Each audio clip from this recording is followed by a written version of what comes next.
Hi everyone, it's Laura Christine from Kitchen Garden Expert, and today we're going to talk about March and gardening, so stay tuned.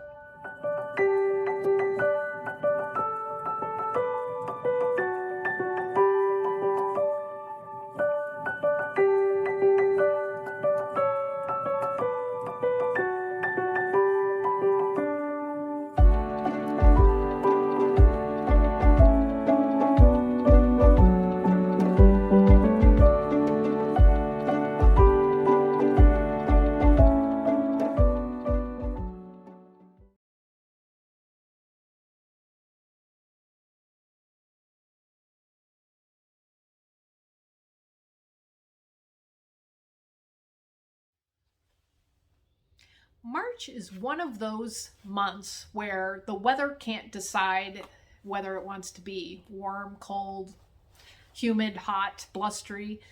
I'm here in the Midwest, and so we had snow last week. Yesterday it was blustery 40 and raining, and today it was in the 70s. So we are slowly inching to warmer weather, but we're not there yet. Dependent on where you live, a big thing is, of course, the weather, but even bigger when it comes to the garden in March is the frost date.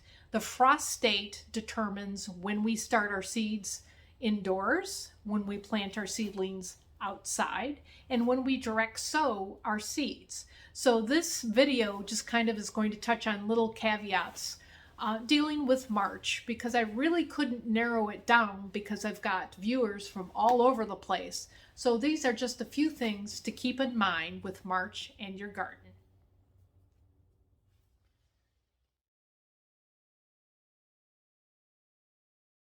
Right now, across the country, no matter what growing zone you are in, we are in the cool season in general. Cool season basically is defined by temperature, and the temperatures of cool season is between 35 degrees and 65 degrees, or 1 to 18 degrees Celsius.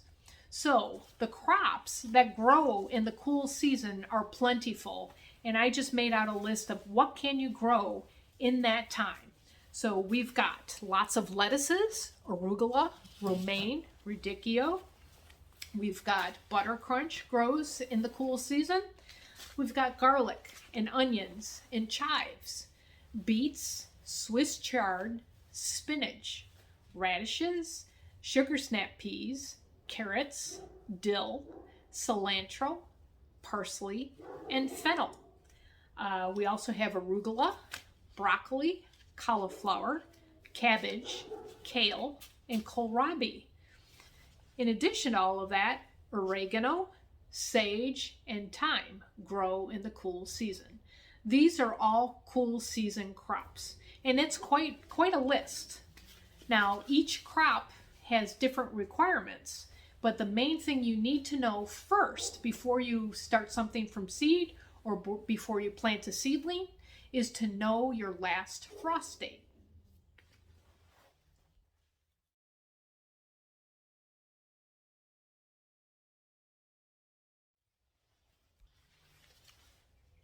One question I'm always asked is, when is the best time to plant your cool weather crops? A general rule of thumb is 2 to 4 weeks before the last frost date. Now that can fluctuate a little bit depending on the weather, but one thing to keep in mind is always have some fleece row covers just in case if the temperature, goes down, or have something that you can cover your crops with just in case.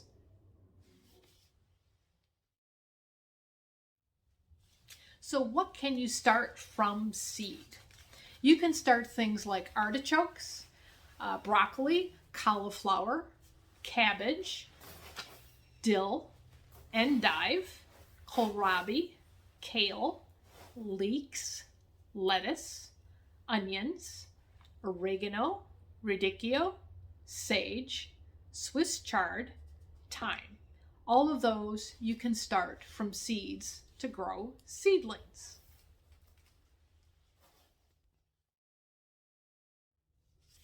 There are some plants that don't like their roots disturbed, so they are better off if you plant their seeds directly in the soil.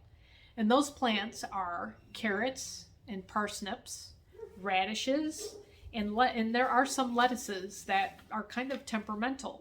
Parsley and snap peas also don't like their roots disturbed.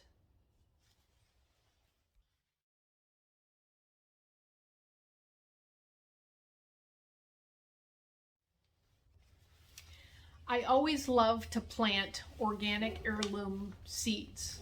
Why?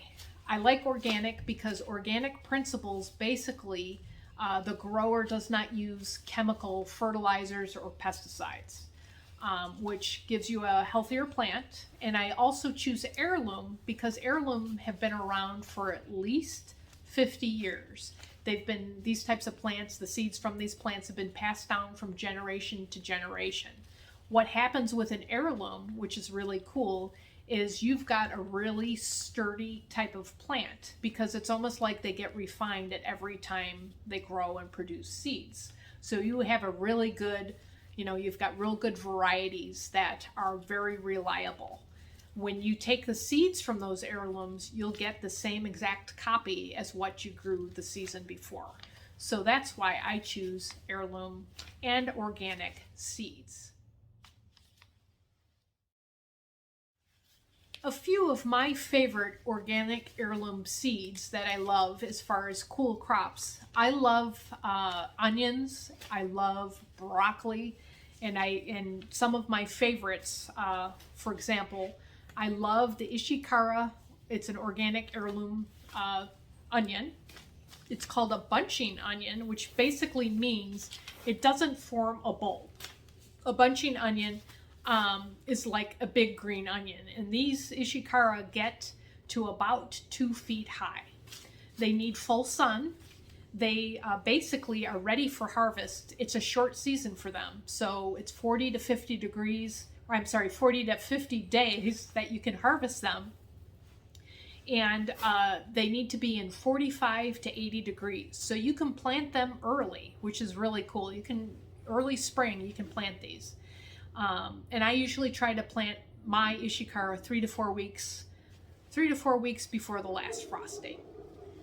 Another one of my favorite organic heirloom seeds, cool crops that I love to recommend is broccoli called rapini. It's an Italian broccoli, and it does not form a full head, but it has lots of, if you want to say, shoots on it, and they're very, very flavorful. And rapini is also kind of like the onions. It's harvested in 45 to 60 days, so it's pretty quick. It needs full sun, but it needs a little warmer temps, so it can thrive between 60 and 80 degrees. And lastly, a cool crop that I would recommend, once again, that's organic and heirloom. It's a Chinese cabbage, and I'm going to probably mispronounce this, but it's granat, and it's spelled Graanaat. It's a very high yield cabbage. It actually looks like romaine, and this actually needs full sun. It harvests in 75 to 80 days. It's kind of in between temperature wise is where it thrives, between 50 and 75 degrees. And whether it's the cabbage that I talked about, or the onions, or the broccoli, they all are frost hardy. So if you planted them 2 to 4 weeks before that last frost date and you had a very light frost, they would be okay. And once again, always use caution and always have a fleece cover or something to cover your crops just in case. Thank you for joining me. I hope this was helpful to you. Hey, give me a thumbs up and subscribe to this YouTube channel. Hit that bell to get notifications of my next video. And don't forget to check out my website, kitchengardenexpert.com, for my latest ebook, Grow Your Garden, The Basics and Beyond. Until next time, have a fantastic gardening day. Bye-bye.